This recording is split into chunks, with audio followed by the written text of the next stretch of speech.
Hey guys, today me and my mom are building the Hibiscus Lego set. It's from the Botanical series and it's Lego number 10372 and it comes with 660 pieces.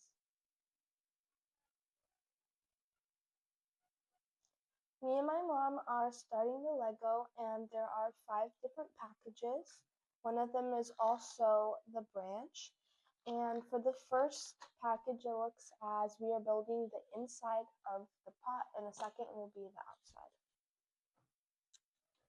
This is the manual that it came with, and it looks super easy and clear to understand.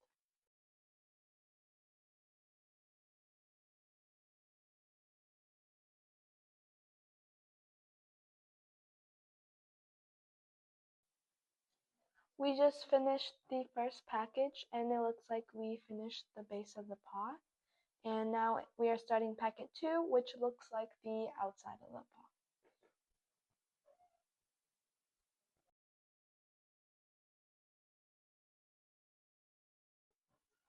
We just finished packet number 2, and the outside of the pot is all done.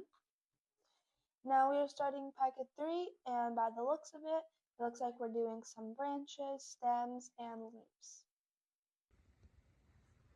This is the final product, and it looks super nice with all the colors in my living room.